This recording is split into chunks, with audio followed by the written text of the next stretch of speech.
Hello and welcome to this message from Non-Woke Religion. I am Stephen Eichler.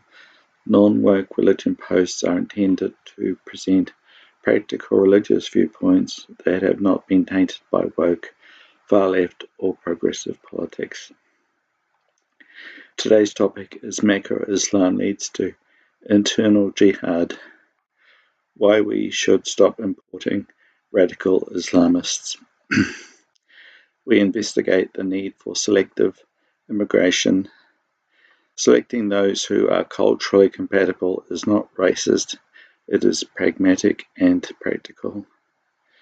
This discussion addresses our departure from traditional multi-ethnic immigration of fellow Western peoples as our main intake. We have allowed the flawed concept of multiculturalism to dominate our thinking and allowed poor choices in dealing with immigration and the necessary assimilation that goes with that. Charlie Kirk asked if macro-Islam were compatible with Western values. Islam does not believe in freedom of speech. Islam does not believe in freedom of religion. Islam does not believe in separation of mosque and state. Macro-Islam is antithetical to the West. Unquote from Charlie. In managing immigration, the challenge that we have is to only allow migrants who are not antithetical to the West, including New Zealand and Australian values. Here lies the challenge. There needs to be a significant amount of research put into determining the background of each Muslim individual being considered for a visa and to become a resident and perhaps a citizen. Do they adhere to the list of incompatible beliefs above, or do they aspire to the freedoms of the West? It is important to get an accurate answer to this question, as getting it wrong on a large scale can lead to capture and overthrow of democracy and Western culture. Jacinta Nampa-Jimpa Price pointed out that Indian, along with other categories of immigration, have been accelerated to an unsustainable level in Australia, some more than others. She questioned Labor's motivation for overall high migration levels and perhaps also higher levels of certain minorities. I would question bringing in radicalised Gazans without proper background checks. In this Indian group, there were Muslims, and some of these are incompatible with Western civilization. Politicians need to stand up and be prepared to say that this crucial background analysis of Muslims is vital.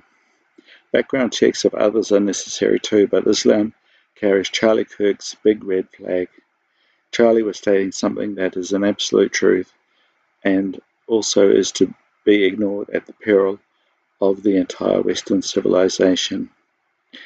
We can validly argue that we should be less concerned about receiving immigrants from the UK, the European Union, the US and Israel, as the population on average lives and supports democracy and Western values. This is like saying that one is comfortable with one's children approaching most neighborhood dogs, but if a wolf comes out of the woods, one wants the children to run for cover.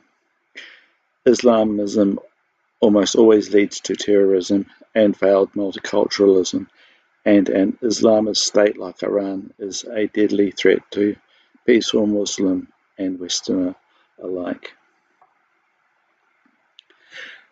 The question is, what aspects mentioned above should be in the immigration plan?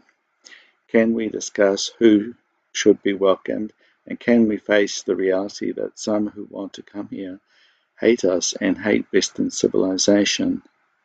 Do we dare to exclude these people at the risk of being called racist? Can we say openly that macro-Islam is a serious danger and red flag that needs careful management? much more so than assimilated members of brother Western nations. How we answer these questions will determine whether our nations will fall as successful Islamist conquests in the not too distant future. And don't kid yourself, that scenario would be a total loss of all freedoms that you are accustomed to. It would mean the imposition of brutal theocratic governments. America and brother nations are not theocratic, even though many political leaders express their love of God, and the Constitution is based on reverence for God and Judeo-Christian values.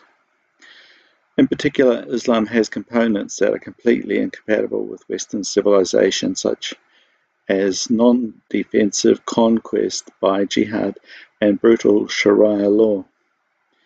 There are many peace-loving Muslims who view these aspects as archaic and irrelevant to their own values and way of life. We can only grant visas to those who have achieved this belief. We must leave a better world free of jihad struggles to future generations. For example, pro-Palestinian demonstrations where there are death chants and terrorist flags. This is already a sign of immigration failure, and where possible there should be a correction, meaning that these people should be deported if possible.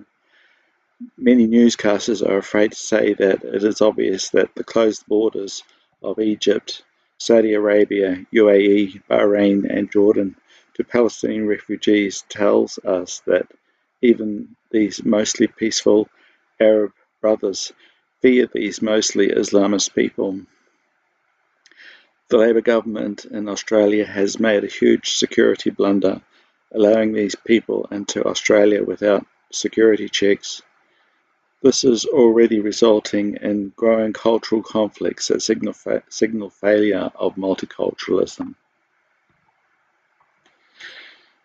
The input of non-woke church and synagogue members on these matters is needed and would be appreciated. We need to warn our people that macro Islam is incompatible with our culture.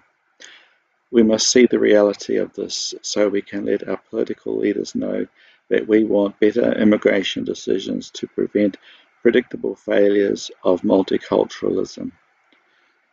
That is all for today. See you again soon. Thank you, and may God bless you.